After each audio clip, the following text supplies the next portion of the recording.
நீங்கள் திராவிட இயக்கங்களை பார்த்தீங்கன்னா ஒன்றிய செயலர் பயங்கரமாக கத்துவான். அப்படியே பார்த்தீங்கன்னா என்ன மாதிரி பேசுவாங்க தெரியுமா? அது பேச்சாளர்களை 4 விதமாக பிரித்து வச்சுருப்பாங்க. நக்கலாக பேசுகிறதுன்னு ஒருத்தன் இருப்பான், சிவாஜி கிருஷ்ணமூர்த்தி மாதிரி. அது நக்கல் இல்லை, அது அசிங்கமாக பேசுகிறது. இலக்கியம் பேசக்கூடிய பேச்சாளர். நளின சொல் நாயகன் நாஞ்சில் சம்பத் பேச தொடங்கினாவே, கல்லுக்கும் சேலை கட்டினால் அந்த கல்லையும் காயப்படுத்துகிற கூட்டங்களுக்கு தலைவன் ஸ்டாலின் பேசின நாக்கு தான் அது. ஆனால் திராவிட இயக்க பேச்சாளர் எல்லாத்தையும் கரைச்சி குடிச்சிட்டு வந்து பேசுவார். நீங்கள் சொல்கிறது யாரே ஒரு தருதலை, சிவாஜி கிருஷ்ணமூர்த்தி அந்த தருதலை பேசும். பெண்கள்லாம் யாரும் கூட்டத்தில் உட்காந்து கேட்க முடியாது.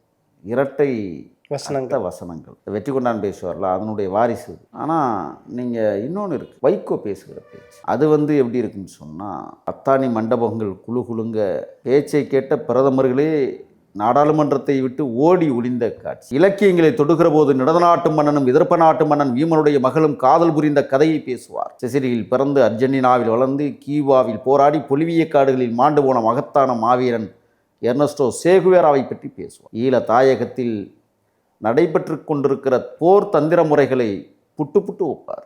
அது அவருடைய அணுகுமுறை.